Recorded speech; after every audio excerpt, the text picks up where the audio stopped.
بسم اللہ الرحمن الرحیم۔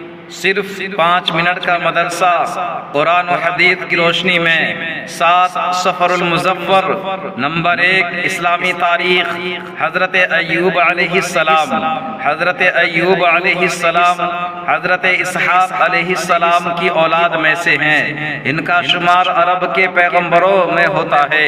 وہ اللہ تعالیٰ کے نیک اور بڑے صابر و شاکر بندے تھے۔ انہوں نے صبر و شکر کی ایسی مثال پیش کی کہ خود اللہ تعالیٰ نے ان کے صبر و تقوی کی شہادت دی۔ وہ ایک کامیاب تاجر اور معاملات میں حد درجہ، یعنی حد درجہ کا معنی آتا ہے انتہائی درجہ، بہت زیادہ حد درجہ امانت دار ہونے کے ساتھ تقوی و پرہیزگاری میں بھی بے مثال تھے۔ وہ غریبوں کو کھانا کھلاتے، بیواؤں، مسکینوں اور تنگ دستوں کی خوب مدد کیا کرتے تھے۔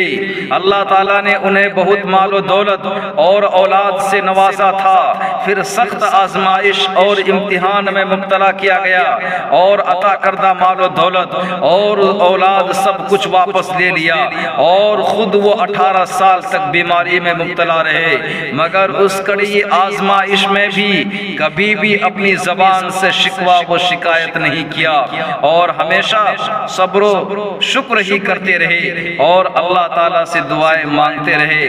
اللہ تعالیٰ نے ان کی دعا قبول فرمائی اور صبر کے بدلے میں انہیں پہلے سے زیادہ مال و دولت اور اولاد سے نوازا اور بیماری سے نجات دے کر صحت و تندرستی عطا فرمائی۔ نمبر 2 اللہ کی قدرت، پرندوں کا فضا میں اڑنا۔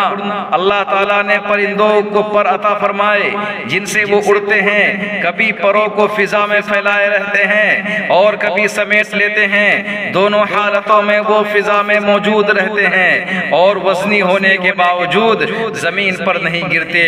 انہیں فضا میں کون روکے رکھتا ہے؟ اللہ تعالیٰ نے ان پرندوں کو اپنی قدرت سے فضا میں اڑنے کی صلاحیت سے نوازا ہے۔ اللہ تعالیٰ قرآن میں فرماتا ہے، کیا وہ لوگ اپنے اوپر اڑنے والے پرندوں کو نہیں دیکھتے کہ پر پھیلائے ہوئے اڑتے پھرتے ہیں اور کبھی اسی حالت میں پر سمیٹ لیتے ہیں، اور دونوں حالتوں میں وزنی ہونے کے باوجود زمین اور آسمان کی درمیانی فضا میں بھی پھرتے رہتے ہیں۔ انہیں خدائے رحمان ہی فضا میں تھامے ہوئے ہیں، بے شکر اس کی نگاہ میں ہے۔ نمبر 3 ایک فرض کے بارے میں اذان جمعہ کے بعد دنیاوی کام چھوڑ دینا۔ قرآن میں اللہ تعالیٰ فرماتا ہے، اے ایمان والو، جمعے کے دن جب جمعے کی نماز کے لیے اذان دی جائے تو سب کے سب اللہ کے ذکر کی طرف دوڑ پڑو اور خرید و فروخت چھوڑ دو، یہ تمہارے لیے بہتر ہے اگر تم جانتے ہو۔ خلاصہ جمعے کی اذان سننے کے بعد فوراً جمعے کے لیے نکلنے کی تیاری کرنا اور سارے دنیاوی کام کاج کا چھوڑنا ضروری ہے۔ نمبر 4 ایک سنت کے بارے میں غسل سے پہلے وضو کرنا۔ حضرت عائشہ صدیقہ رضی اللہ عنہا بیان کرتی ہیں کہ رسول اللہ صلی اللہ علیہ وسلم جب غسل جنابت کرتے تو پہلے دونوں ہاتھوں کو دھوتے، پھر نماز کی طرف وضو فرماتے۔ نمبر 5 ایک اہم عمل کی فضیلت، لوگوں کے فائدے کے لیے اچھا کام کرنا۔ رسول اللہ صلی اللہ علیہ وسلم نے فرمایا، 7 چیزیں ہیں جن کا ثواب بندے کے مرنے کے بعد بھی جاری رہتا ہے جبکہ وہ قبر میں پڑا ہوا ہوتا ہے۔ جس نے علم دین سکھلایا، یا کوئی نہر کھودی، یا کوئی کنواں کھدوایا، یا کوئی درخت لگایا، یا کوئی مسجد بنائی، یا کوئی قرآن چھوڑ گیا، یا کوئی اولاد چھوڑی جو اس کے لیے مرنے کے بعد مغفرت کی دعا کرے۔ نمبر 6 ایک گناہ کے بارے میں کسی نامحرم کو دیکھنا۔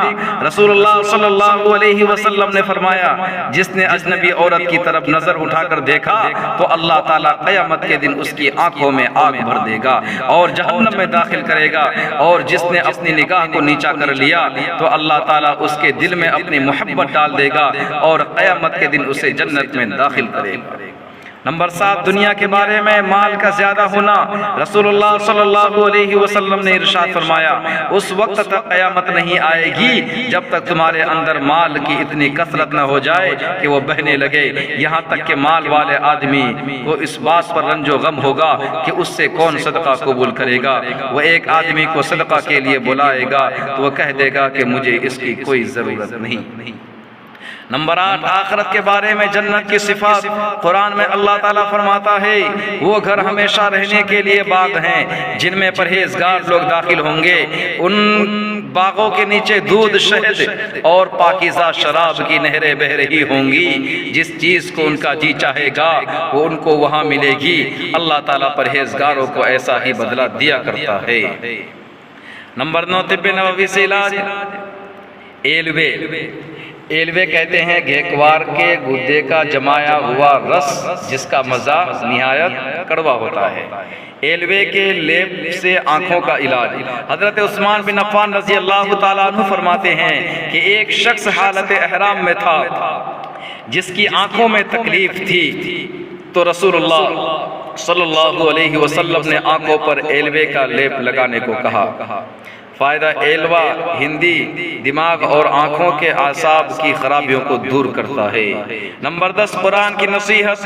قرآن میں اللہ تعالیٰ فرماتا ہے اے ایمان والو تمہارے اموال اور اولاد تمہیں اللہ کے ذکر سے غافل نہ کر دے، اور جو شخص ایسا کرے گا تو وہی لوگ نقصان میں پڑنے والے ہیں۔ اللہ تبارک و تعالی ہم سب کو ان سبھی باتوں پر عمل کرنے کی توفیق عطا فرمائے، اور آپ حضرات سے گزارش ہے کہ آپ میرے چینل کو سبسکرائب کر لیں، آپ کو تاریخ بتاریخ روزانہ ویڈیو ایسی ملتی رہا کرے گی۔ السلام علیکم۔